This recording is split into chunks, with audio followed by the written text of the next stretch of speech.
Welcome everyone, and thanks very much for joining this webinar on taking action on nature, challenges, solutions, and pitfalls. Next slide, please, Ollie. I'm just going to introduce your speakers today. My name is Samra Mariam. I'm a principal consultant at 3Keel, and I work in nature and climate impact and risk assessment, target setting, and strategy. And I'll be hosting the session today and doing some of the initial scene setting, as well as facilitating the Q&A discussion towards the end of the hour.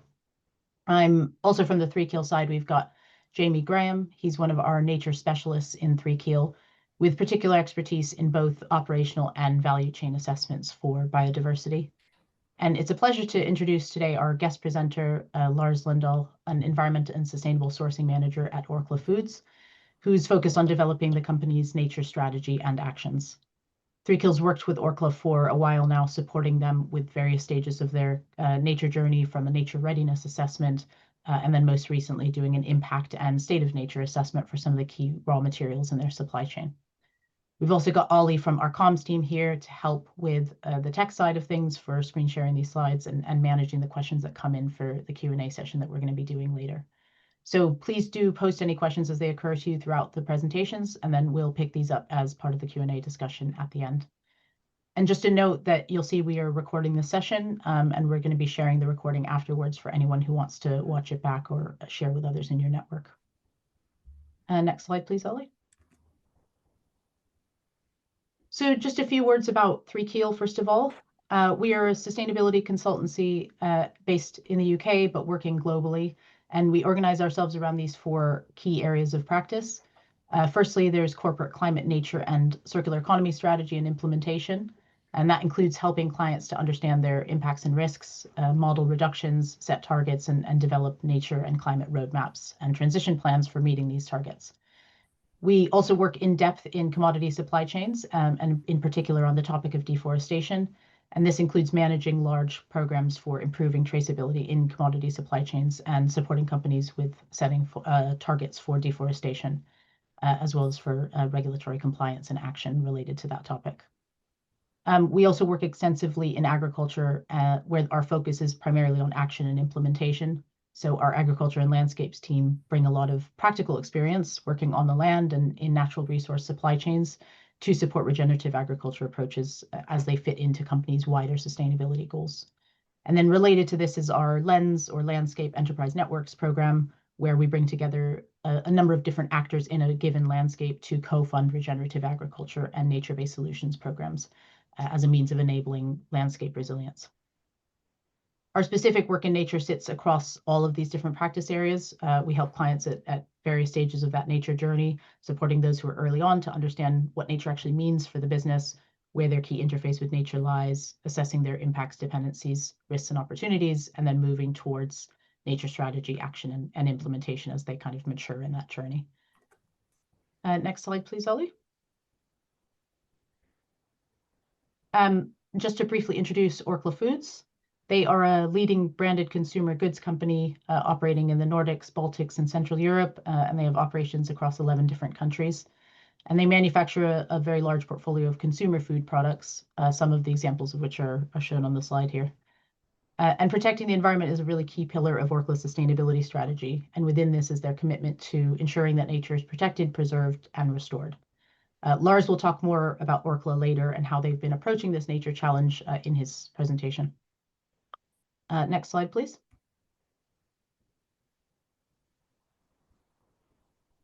So just in terms of what we're going to cover today, we've got four kind of broad sections. First, I'm just going to kick us off with an overview on the interface between nature and business and why nature decline is in fact a material issue for businesses. So why are we here and why do we think this is a challenge that should be addressed? I'm then going to hand over to Jamie to talk through the challenges, solutions, and pitfalls to taking action on nature. This is by no means a comprehensive list of challenges, but really just a kind of summary of the key ones that we are seeing time and again with our clients at 3Keel and how we're helping them to tackle those. And then we'll hand over to Lars to talk through Orkla Foods' own journey in this space and how they're approaching the kind of nature and biodiversity challenge themselves. And then finally, I'm going to wrap us up with some closing thoughts, and we'll have some time for Q&A from the audience before we wrap at the end of the hour. Next slide, please. So before we talk about why take action on nature, it's probably useful to first define what we mean by nature or biodiversity. There's no kind of standard agreed definition of nature. Lots of organizations use different ways of describing it, but we quite like this one from the TNFD, the Taskforce on Nature-Related Financial Disclosures, which I think kind of nicely captures the breadth of what nature is. And it defines it as encompassing the natural world with an emphasis on the diversity of living organisms, including people, and their interactions among themselves and with their environment. And critically, they define these kind of 4 realms for understanding how we depend on and have impacts on nature, which are land, freshwater, ocean, and atmosphere. And then sitting in the center of these 4 realms is society. So rather than seeing this as a completely kind of separate entity from nature, it's really a way of thinking about it where we are fundamentally impacted by and dependent on nature in these various ways. And then embedded within nature is this concept of biodiversity, which refers to the variability amongst all living organisms. And this is comprised of ecosystems, species, and genes. And although it's not the kind of only metric that captures, the health of the natural environment, it's a critical indicator, and it's really central to the way that many people and organizations think about nature, which is why it's often kind of mentioned in the same breath. Next slide, please, Ollie. So now that we've kind of defined nature, it's worth talking about why this is an important issue for business and wider society. Taking action on nature is not just an environmental concern, it's a business one. And I'm sure many of you have probably heard the kind of macroeconomic story about nature and the economy, trillions of dollars at risk from material nature risk. But the reality is that nature loss is already hitting companies and supply chains at the micro level. So take, for instance, the example of cocoa in Ghana. Last year, probably about a quarter of the cocoa farmland was hit by a virus, the swollen shoot disease, which was able to spread a lot more easily in an ecosystem that was already under stress from climate and nature breakdown. And that outbreak has fueled significant price volatility in cocoa prices. There were huge price swings earlier in the year, and then huge drops as well more recently. And this has really squeezed margins for chocolate producers globally. So here in the UK, this actually just hit the news last week because some well-known chocolate brands are now no longer able to classify their products as chocolate anymore, and are having to describe themselves as chocolate flavor because they've had to reduce the amount of cocoa in their recipes in the face of these kind of price swings. Also here in the UK, there was an E. coli outbreak in lettuce just last year. And that shows how, having issues like water pollution and soil degradation can potentially carry pathogens into our food system, triggering costly recalls that, not only financially expose the food businesses in these supply chains, but also endanger human health. And these risks extend across multiple supply chains. It's not just food. So, for example, Barclays suggests that nature loss could wipe out a quarter of earnings in the mining and power sectors just within the next 5 years, to say nothing of what happens in the 5 years after that. So all this to say that, nature degradation isn't just an environmental concern, it's an operational one and a financial one. And businesses that ignore it are effectively taking on unpriced risk in their supply chains. So what can companies actually do about this? I'm just going to hand over to Jamie now to unpack some of the key challenges that we see amongst our clients at 3Keel, the solutions that we think kind of work, and the pitfalls to avoid when taking action on nature. Thanks, Samra. Next slide, please, Ollie. Great. So we're just going to start off. We're going to go through 5 different challenges and some solutions and pitfalls associated with them. As Samra said earlier, by no means an exhaustive list, but hopefully something to get you all thinking. And the first one, I'm going to kick off with data, because the discussion always in some way centers around data when we're talking about nature. So access to data is one of the most common challenges that we come across in our work at 3Keel. And it's not just about access, but knowing what is the most important type of data, and particularly in relation to company supply chains. And to put simply, and in relation to those supply chains, the key data you are looking for is commodity quantity and the location of origin from its original production. Many of the impacts, dependencies, risks, and opportunities that companies face are embedded in the upstream supply chain. And so understanding how much of a particular commodity you source, where it's being produced and or grown is kind of key from a nature perspective.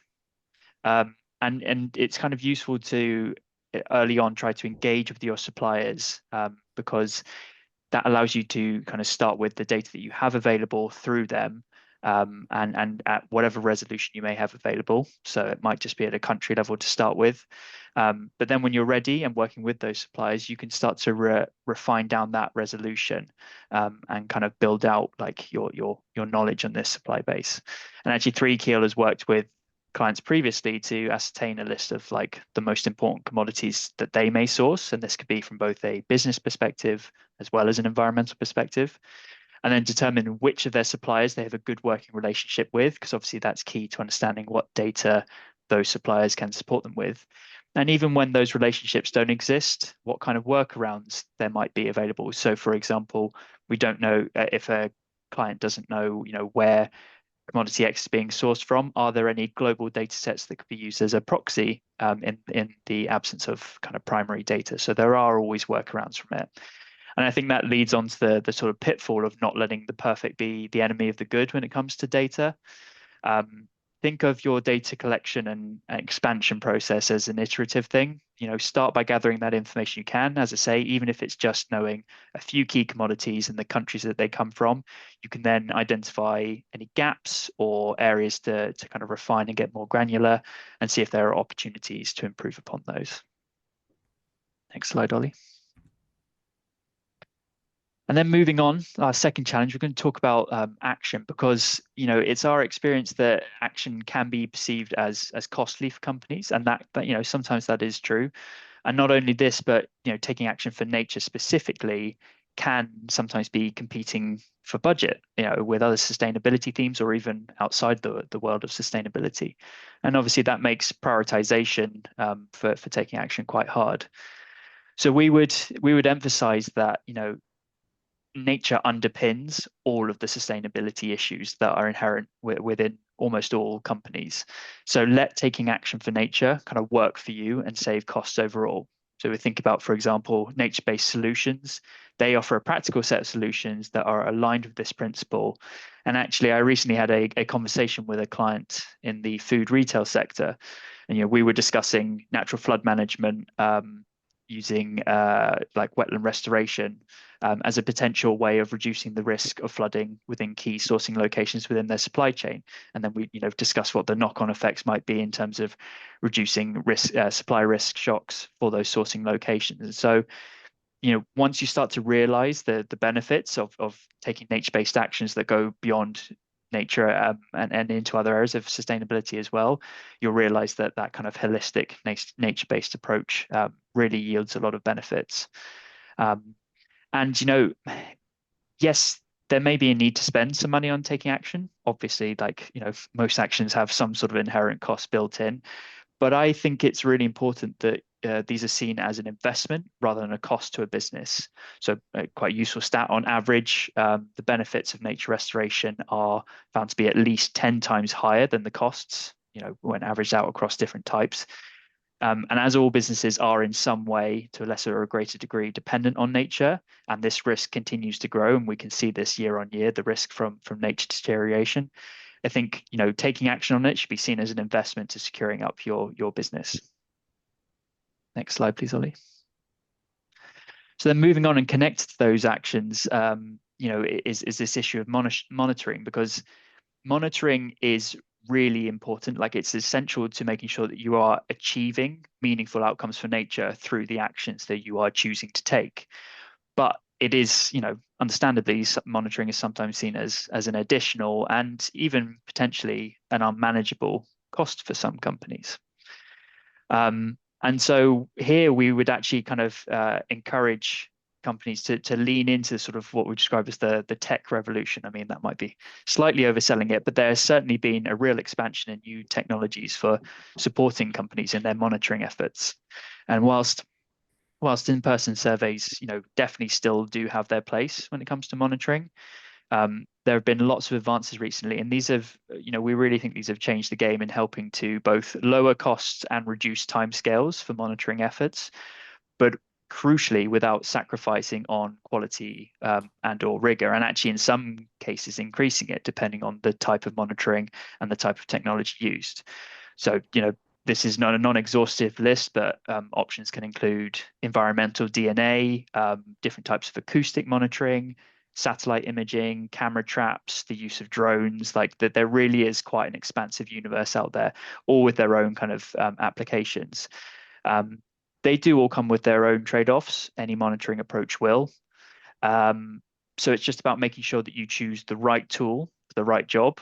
And this is definitely something that 3Kill supports our clients with in terms of identifying what's the most appropriate monitoring technique and how can it help them to achieve their goals. And it can be tempting to relegate. Oh, sorry, just one more bit. It can be tempting to relegate your monitoring to the bottom of the priority list, but I think it is key to making sure that you are achieving the outcomes that you intend to with your actions, and also to proving it. And I think that's a really important point because, when it comes to at some point companies, you may be thinking about disclosure, maybe in line with the TNFD, and there may be sort of an auditability element to it. And having that real kind of robust monitoring basis allows you to actually kind of prove that the actions you're taking are having those meaningful outcomes for nature. Next slide, Ollie. So moving on to our penultimate challenge, and here I think it's quite a nuanced but quite an important thing to realize is that taking action for climate change, despite the fact that it's connected to nature, doesn't always have a positive impact on nature, and actually in some cases can have a negative impact. So an example would be, if you have a large plantation of some sort of non-native tree species planted in an area that perhaps previously wasn't forested, that may have a very strong carbon sequestration potential, but it's potentially at the expense of the natural ecosystem and can end up reducing the overall biodiversity within the area that you're targeting that at. And so for the solution, we would say that whilst it's not always true that climate action has a positive impact on nature, the inverse almost always is true, i.e., taking action on nature almost always has a positive impact on climate. So again, it's about investing in those nature-based solutions and making sure that achieving positive impacts on nature is at the cornerstone of whatever action you take, whether it be for climate or for nature itself. And when doing this, making sure that you're considering the context, referred back to the kind of whether an area might have been forested before, but referring back to that nature context to make sure you don't have those unintended negative impacts is really important. For example, some colleagues of ours, they recently worked with a wine retailer to identify the most effective nature-based solutions that were going to have positive impacts on both nature and on climate. And so in the end, this included a sort of a combination amongst other measures of planting native tree species in appropriate locations around, sourcing vineyards, and then also supporting with regenerative viticulture practices across the vineyards. So in this case, we took into account not just the nature context, but also the business context to making sure that we're ensuring effective outcomes for climate, for nature, for the broader sustainability agenda. Next slide, please, Ollie. And then moving on to our final challenge, which probably comes as no surprise and is probably driving some people slightly insane at the moment, but this is this constant shifting regulatory landscape. We don't have to look very far to kind of see evidence of this. There have been delays, updates, simplifications, you name it, of fundamental regulatory frameworks. There's the CSRD, the EUDR. I've been seeing press releases even this afternoon about what the relative simplification means, the kind of back and forth on it. That's been occurring over the past few days. And it makes it so difficult for companies to confidently take steps in terms of mitigating their impacts on nature when they don't know what they're going to be required to do, even within a couple of months. And it's not ubiquitous, but this is also echoed in part in the voluntary space as well. There are updates and changes to some of the voluntary frameworks as well, which definitely doesn't help. Despite this, I would say that there is still plenty of guidance out there to support companies, which is consistent and is robust and will help them with whatever comes down the line in the more regulatory space. So, compliance is a necessary tool for shifting the needle on nature. But at Three Keel, we don't necessarily see nature as a compliance issue. We see it as a resilience one. I think the connections, as Samra already mentioned, are very strong between securing like nature holistically across the world and securing business resilience. And there are plenty of initiatives out there that can and already do support companies with taking the right steps for nature, whether it be the TNFD, where I imagine many companies on this call are familiar, or even the Nature Positive initiative, which I think perhaps doesn't get quite as much attention as TNFD, but is a fantastic framework, fantastic initiative for helping companies, guiding them on what to do for nature. And so it just kind of illustrates that there are multiple different sources of information out there for helping them. All that to say, don't wait for regulations to be finalized before you take action. I've already mentioned a few organizations, but for like broader coalitions such as Business for Nature, the Capitals Coalition, World Business Council for Sustainable Development, they are all released. They have plenty of content to support companies in taking the right direction for nature, and are happy to support. And so, taking those fundamental steps now, I think, is really important, because we're going to end on a more sort of aspirational note, but the global goals for nature that we're supposed to be achieving as a society are supposed to be achieved by 2030, and that means less than 5 years for us to kind of turn around the planet's like decline in nature. And so with that kind of note in our mind, I think it's imperative that we take action now and lean on the existing guidance that is available to us. Next slide, please, Ollie. So just gone through 5, as I say, non-exhaustive challenges and some of the solutions and pitfalls that we see associated with them. I'm now going to hand over to Lars. He's going to talk you through Orkla's journey before we come back for a Q&A and some closing remarks from Samra. Thank you. Thank you, Jamie. Next slide, please. And next again. So why is nature and biodiversity important to Orkla? Well, we are dependent on ecosystems and biodiversity. They are critical to produce the raw materials that we need for our products. So we source large amounts of raw materials from agriculture and also forestry. At the same time, we know that the expansion of agriculture has been a main driver of nature and biodiversity loss. And we are a large company. We have a responsibility. So I think we have a responsibility to reduce our impact, but also a large opportunity to make a positive contribution in this area. Next slide, please. So in a way, we have worked with this topic for a long time.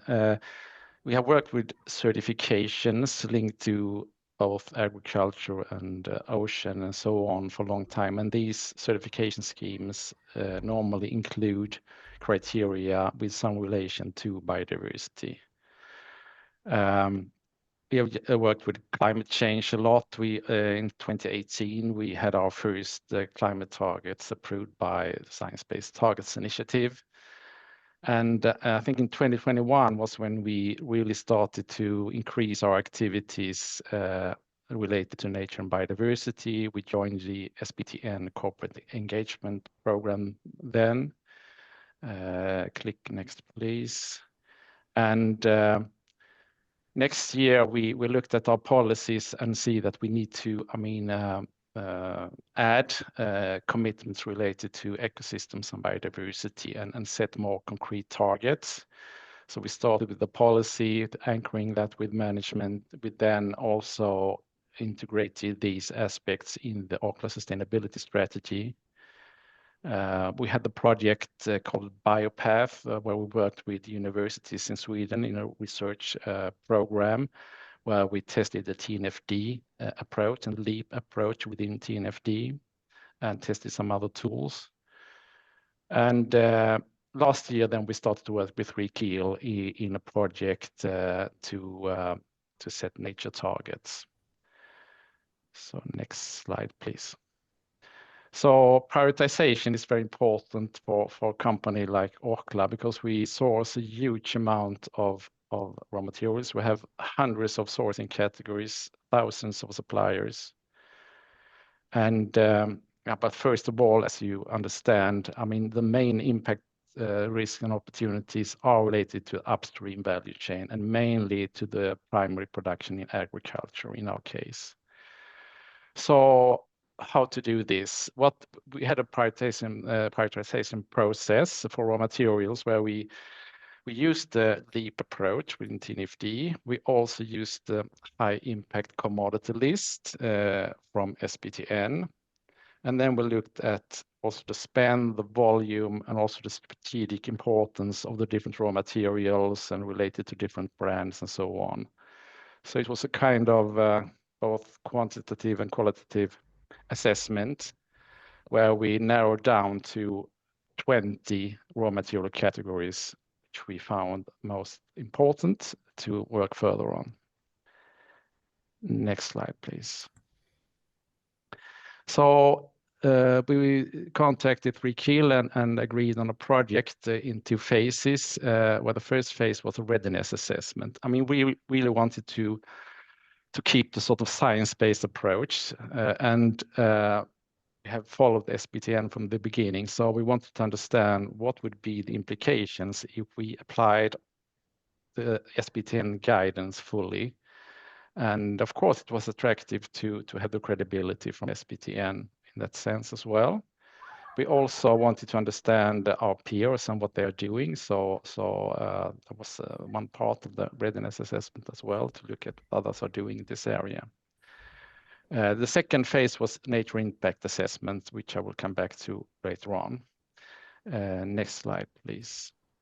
So the conclusion from the readiness assessment was that we do have quite significant data gaps related to mainly the primary, I mean, the upstream value chain and mainly related to raw material sourcing locations and to trace everything back to the origin, also for composite products that we buy and so on. So to follow the SBTN guidance, you need to cover a large share of your raw material procurement volume to meet the requirements. So it will require significant efforts for us to gather all this data. It would be a huge administration to do that.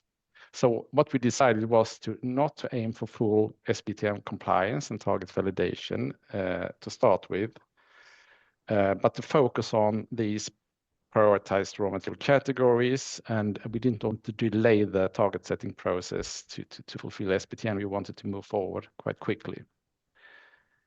Next slide, please. So the nature impact assessment then addressed these 20 prioritized raw material categories, and the purpose was to understand what issues and locations are most important and where should we act first. We also wanted to use this assessment to understand the physical nature risks linked to our raw materials, and this process was conducted according to the SBTN methodology in phase 1 and 2 of their process. Next slide, please. So now it becomes a bit detailed. First of all, as an input to this assessment, you need to have the raw material volumes and you need to have the sourcing locations. We defined up to 3 sourcing countries for each raw material category. And then 3Kiel looked at sort of where in the different countries are the crops actually grown to get to the sub-national locations on that. So, but combining these commodity categories and sourcing locations, we got around 20 pairs of commodity and sourcing locations. So that was sort of the input. Next step was to look at the pressures on nature. There we used life cycle assessment data combined with the volumes of the raw materials to get pressures from all that we buy and use. And next step was then look to the state of nature. So there we use the WWF risk filters and there are two types of states of nature. That's a state of nature pressure, which is, for example, for water, about water scarcity, the water scarcity situation in the location. But there is also the biodiversity dimension. What's the biodiversity in the freshwater and the species richness and so on. So this was a kind of calculation combining all these things and yielding a huge amount of interesting results. Next slide, please. So I cannot show you the specific results, but this is one example of the way we looked at the results, this matrix, where these dots represent raw material location pair. And on the x-axis, horizontal axis, we have what's called the index pressure score, combining volumes, pressures, and so on. And on the vertical axis, we have the state of nature biodiversity score. So this is one example of how we used the results to then prioritize further. So look at the orange area and see these are probably the most important raw material location pairs to address. Next slide, please. So, and then we're also coming back to SBTN. They have a structure where they divide things into three main areas: land, freshwater, and ocean. And they have different targets within those areas. So in the land area, there is a no conversion of natural ecosystems target. Actually, we already had such a commitment in Orkla in several years. So that was an existing Orkla target. Then we set two new land targets. One is called agricultural land footprint reduction. So that is to use less land per sort of kilogram of raw material procured. This target actually has a strong synergy with our Scope 3 climate targets and working with, for example, plant-based ingredients and food products. Then landscape engagement is a new target that we have set, and that is about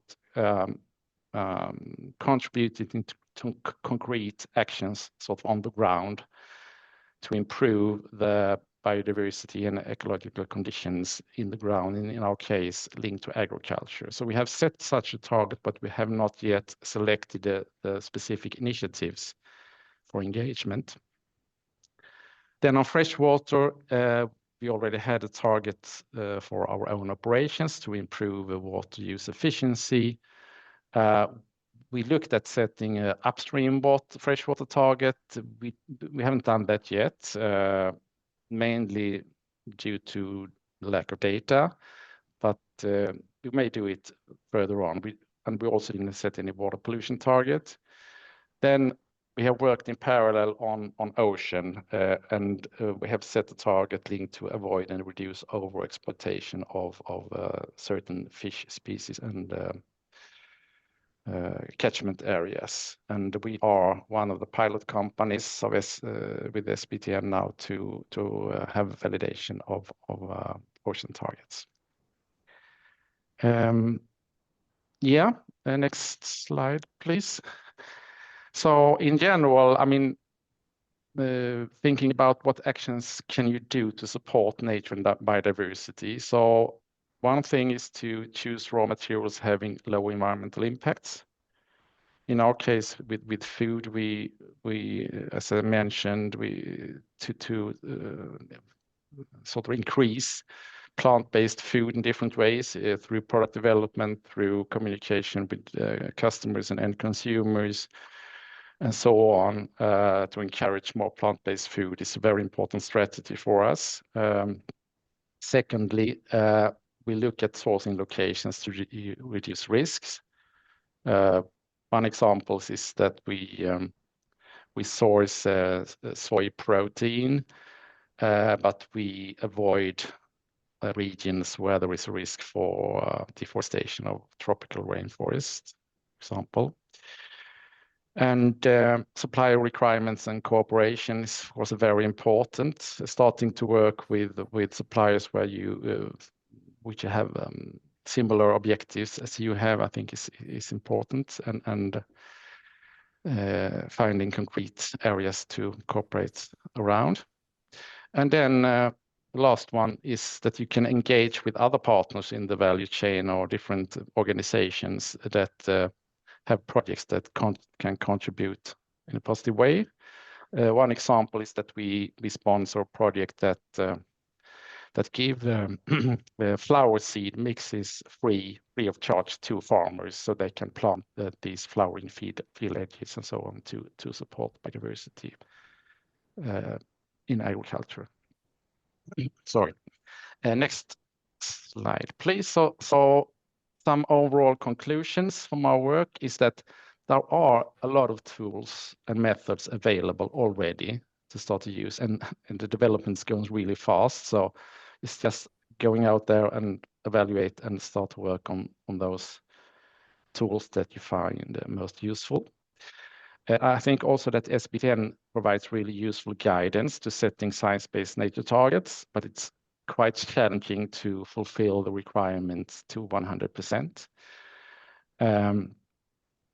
And then overall, I mean, you need several targets and metrics to cover this complex and wide scope of nature and biodiversity. And that can be a bit challenging with anchoring several new targets with management and also explain all the specifics reasons for setting those targets. I think I'll end there. Thank you. Move over to Samra. Thank you, Lars. So yeah, I'm just gonna kind of wrap us up with a few closing thoughts, and then we'll move on to some time to take some questions. Just a reminder, I think that the Q&A box is open, I hope, so that people can submit your questions to Lars or Jamie. So do put them in if you've got any burning questions for us to answer. But just before I do that, to kind of wrap with a few closing thoughts and kind of bringing together some of the key themes that we've just discussed. So I think first thing to note is really that nature isn't this kind of abstract concept that's sort of separate from the way that business functions. It's a really intrinsic part to how organizations can stay resilient in the face of both a changing climate and a changing natural environment. And so it's important to kind of think a bit of it in that kind of integrated way. And when it comes to kind of nature action, the important thing is to start, even if it's small. You can kind of make some progress and keep learning as you go. And it's really about making progress and not kind of striving for perfection. So as Jamie alluded to earlier, it's not letting the perfect be the enemy of the good. So start somewhere, keep learning and keep improving as you go. And then finally, I think Orkla's experience with how they've kind of approached the nature challenge shows that what is possible when you start early and you kind of stay practical. They've made a good amount of progress in moving towards nature target setting in a relatively short space of time. And I think with a kind of good amount of commitment and seeing nature as that kind of investment into organizational resilience, you can achieve quite a lot in a small time. So yeah, I think with that, let's kind of move on to a bit of time for Q&A and just open it up for your questions. So we've just got a question just come in here that says, how mature is the availability of background data needed for nature analysis / reporting, e.g. the availability of relevant secondary data sets? I think that's probably a question for you, Jamie. So I'll put that one to you first. I would suggest, as always, the answer is it depends. But I think there are some more advanced data sets than others. What I would say is that the trend is moving very much in the kind of constantly improving direction. So, for example, I think the WWF biodiversity risk filter, for those of you who are not aware of it, and the water risk filter, which they're basically sort of packaged up in tandem, and actually one feeds into the other. That is a very nice compilation of supporting nature-related data that can help companies with identifying, for example, risks that maybe embedded in the locations where they're sourcing some of their commodities. It's very helpful because it's compiled together essentially a set of what were formerly disparate data sets that kind of existed in the sort of some in the more academic space and others just in kind of separate locations, and has brought them together to make it quite useful and accessible for companies and digestible in terms of the outputs. So as a starting point, I highly recommend that as a tool. There's then, if you were to go to drill down into some like very sort of biodiversity kind of detailed data, there's the IBAT repository. So that's the that basically hosts information from the IUCN Red List, so on things like endangered and threatened species, protected areas, key biodiversity areas, so that kind of very important biodiversity related data. Now, that's a very mature data set and is very helpful for taking informed action in relation to biodiversity, but some of it does sit behind a paywall. And that's why, if I refer back to the WWF risk filter, they've been able to, under a kind of specialist agreement, not exactly sure of the details of how it works, but they basically have access to that data and are able to share it in a certain format with companies where normally it would cost and be proprietary. So I think not just the maturity of background, but also the access to it is increasing all the time. And ultimately, for nature, quite a lot of it is based on kind of scientific research and endeavor and data collection, and that's an ongoing process. So these data sets will continue to improve and get better over time. I can add a little bit on IBAT, but apart from the WWF risk filters that we used with Rekeel, we have used IBAT as well, and they have very useful maps, very detailed maps. If you want to understand, could be your own location, factory location, or upstream, you can see exactly where there are protected areas or areas of high biodiversity value, very specifically in IBAT. Great, thank you both. And then there's a question specifically for you, Lars, asking whether you've set those nature targets for just the commodities that were analyzed or across your entire business. Yes, the landscape engagement target, we will focus on a number of prioritized raw materials. The land footprint reduction is for all agricultural commodities, and the sort of no conversion of natural ecosystems is focused on high risk raw materials like cocoa, palm oil, and so on. Beef and etc. So yeah. Okay. Yeah, I think just to add to that, a lot of this is dependent on the kind of SBTN requirements for the specific target in question, because some of them are necessarily kind of broader across an entire business or business unit, whereas some of them can cover specific kind of subsets within that. It just depends on the target, the nature of the business, and several other factors, really. I also just wanted to kind of slightly broaden out the questions to think through some of the, thinking through some of the barriers and challenges that Jamie was talking about earlier. A lot of them are almost kind of, structural and institutional more than they are kind of technical. So some are obviously technical related to the data, but a lot are about the kind of internal buy-in and kind of getting people in an organization along that journey and understanding why nature is important.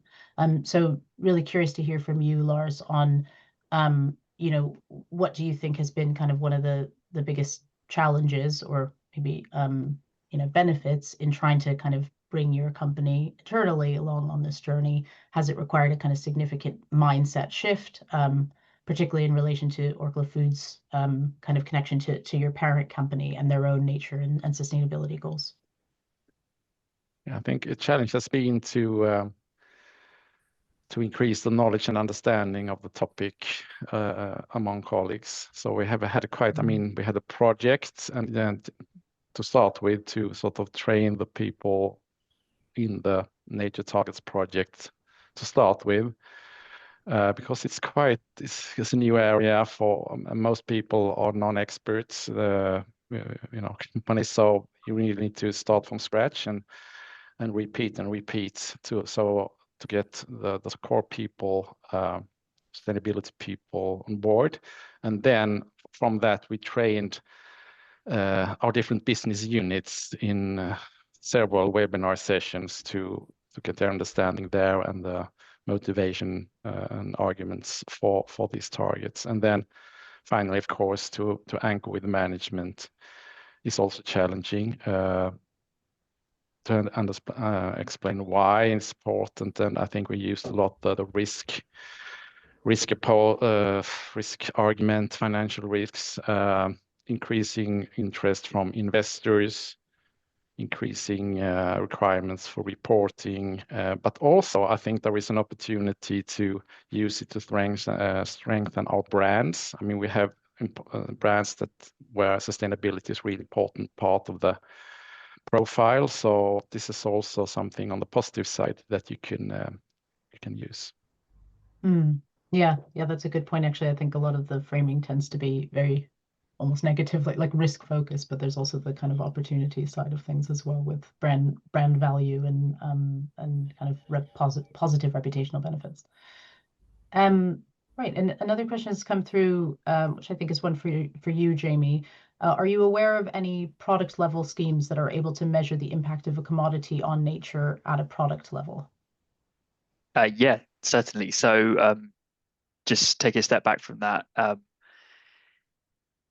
Measuring the impact on nature is inherently, or of any process of a product, whatever it might be, is an inherently difficult thing to do. I mean, I was discussing with Samra before the webinar on the kind of complexity of nature and understanding the sort of cause-effect relationships of various different interactions. It's a very complex thing to model, but there have been, and there are existing models that do this very well in terms of, helping companies understand the direction of travel and what they should be trying to focus on in order to make those improvements on nature. So coming to the answer specifically, I think this basically summarizes what life cycle analysis or life cycle assessments are designed to do. So put simply, it is the life cycle of a particular product or process, understanding the environmental impacts associated with it. I'm not a life cycle or an LCA specialist, but my understanding is that a lot of the kind of focus initially for LCAs was on, in particular, understanding impacts on human health and on climate. But there's been a broadening of the methodologies behind those to basically understand what are the impacts on nature.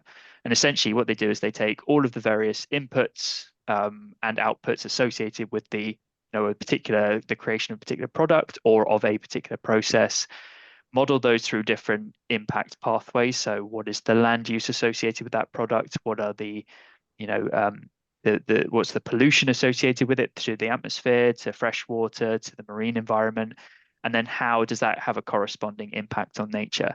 And essentially it tries to wrap that all up into a kind of nice, neat figure. Now, as I said at the top, it's a complex system trying to understand impacts on nature. And so no model will ever be perfect, but life cycle analysis is essentially intended to do exactly what you're asking for and is one of the more prominent methods for doing that. And it's also being used in a more expansive way to try and understand impacts beyond the scope or beyond the boundary of an individual product and try and understand like across entire supply chains or like groups of commodities what the overall impact might be associated with those. So it can zero in on individual products and also help to understand the sort of more macro impacts from company supply chains. Yeah, and I can add on that we have been involved in a project in Sweden with the RISE Institute. They are developing a biodiversity footprint database for food. And the methodology is LCA based, as Jamie has been talking about. So there is a first version of the biodiversity footprint database, but you should be aware it's still in development. So you should be careful, interpreting those results too far. But it's very interesting, of course, because everybody's looking for an equivalent to the climate footprint metric in a way. Yeah, which we know doesn't doesn't necessarily exist. No, it's yeah, you should be careful with these aggregated indicators, I think, which Yeah.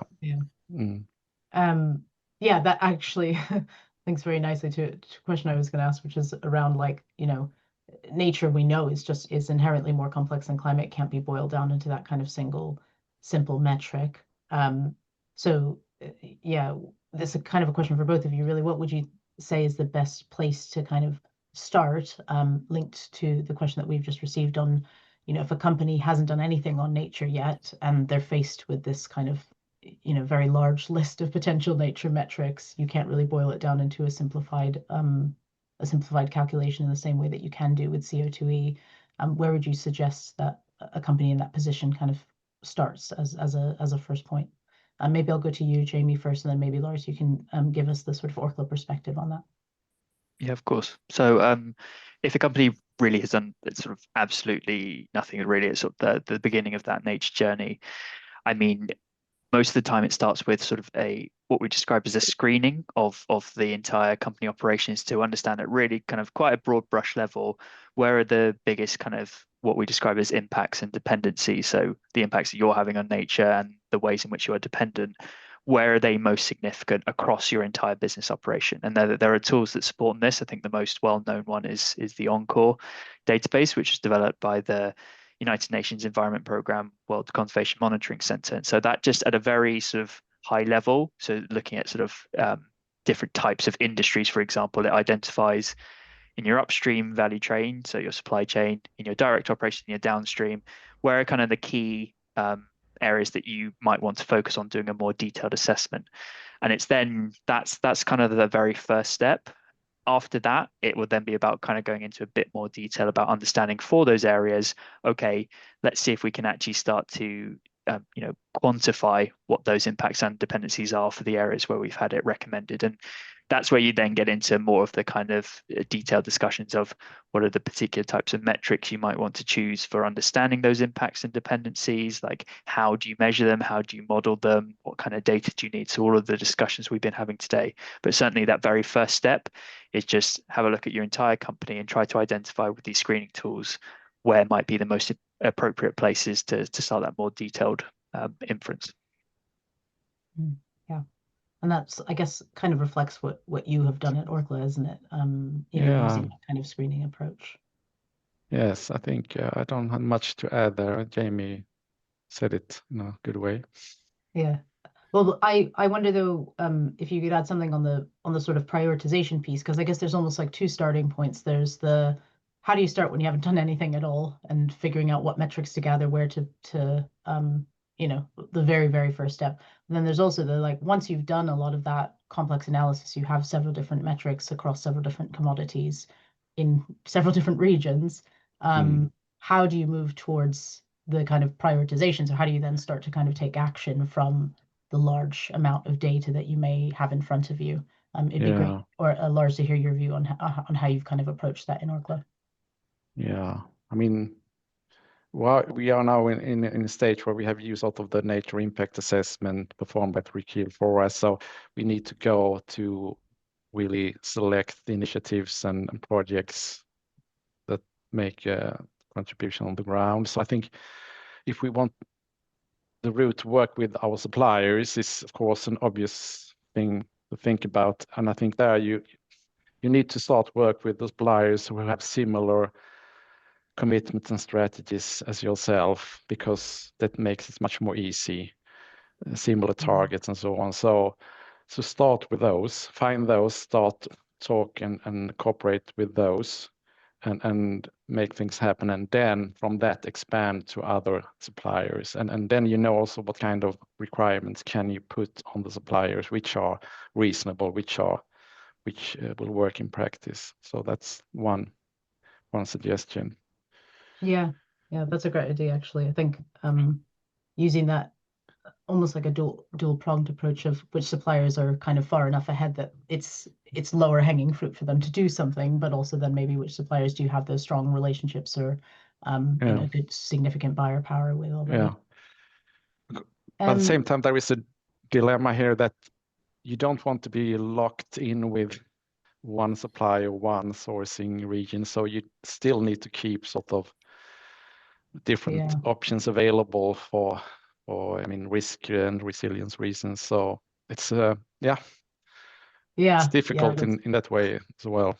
I've talked about this quite a lot with colleagues lately. There's almost like a challenge in terms of the things that are good for typical supply chain risk management in kind of traditional procurement are about diversifying your supply base, but actually that also slightly makes the challenge of taking nature action more difficult because you have way more suppliers that you need to talk to. So there's a bit of a delicate balance there, I suppose. I think we've got time for probably one more question here, which has just come in. After assessing impacts and prioritized actions, how does one define success? So how do you measure progress, contribution, and success in terms of addressing nature risks and impacts/improvements? Why don't I go to you first, Jamie, and then Lars, if you can also talk about what success looks like in Orkla's view. Yeah, so I mean, we're focused today on talking about action. I think the other side, the coin to action is kind of targets and goals, because ultimately we tend to talk about action as the priority, because obviously we need to be doing stuff to improve the state of nature, but kind of ensuring that you are able to showcase that you are, being successful in those actions, they are achieving something meaningful, is to set targets that guide those actions and then see if you're achieving those targets. And there are multiple different ways to, as I say, nature's not simple, but there are multiple different ways that you can try to measure your progress towards those targets. I think one of the most robust and the best frameworks that I'm aware of is the pressure state response framework for understanding how successful you are being. So say you have a target of improving nature by X%. Sometimes there are different ways that you can monitor that progress. So one of them might be to monitor the response, so to our pressure state response, basically the things that you are doing. So, how many of your products are certified deforestation and conversion free. So you're monitoring the kind of number of actions that you said you would take are actually being taken.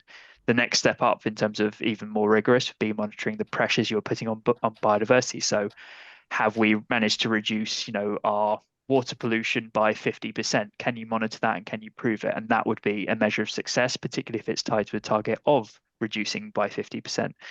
And then the best and most robust way of doing it, but not always the simplest, is to actually monitor the state of biodiversity itself. So can you showcase that you've improved the quality of a habitat by X%, that you have increased the abundance of a threatened species by, Y%? Yeah, it's a bit trickier, but that ideally is the best way to benchmark and show that you are progressing. In terms of what overall success looks like, that's very much on a kind of case-by-case basis. We have global targets for nature and biodiversity, but filtering those down to individual companies is very much like a kind of judgment call, and it's obviously balanced against what you are able to do as a company, and kind of the level of ambition and where you're at in terms of your journey. So it's on a case-by-case basis, basically. Yeah, no, that makes sense. Yeah, and I can say that, I mean, related to targets, I mean, you have a KPI there you measure, but I think it's very important that you not just set the target, which is in 10 years from now, we will reach this, that you have annual targets so that you measure progress every year. So not just saying reach 30% in 10 years, but 3% annually. And if you sort of reach that, you have success, you have progress. That's one thing. Apart from the targets, I think like case studies and pilot projects are very important. So I have an example on the climate side. We worked with the supplier, there is feed additives that reduce the methane emissions from cows. So we did a pilot project using beef from cows that had those methane reducing feed additives. We produced meatballs from that meat, and we did the whole thing to demonstrate it works. It doesn't affect the taste or quality of the meatball. So that was really, I think, good and makes it much more concrete. And from that you can say, well, let's start to work to expand this to more than a pilot project. Yeah, and that's great because it also gives you those stories that people, like that resonate with people and help kind of further buy-in for action in the future. So Yeah. we'll end there with the Q&A. Thank you everyone for your questions. Ollie, if you could just go to the final slide. So I hope everyone found this session useful. We will be sharing the recording with everyone afterwards, as I mentioned, so that you can watch back or share more widely with your networks if you wish.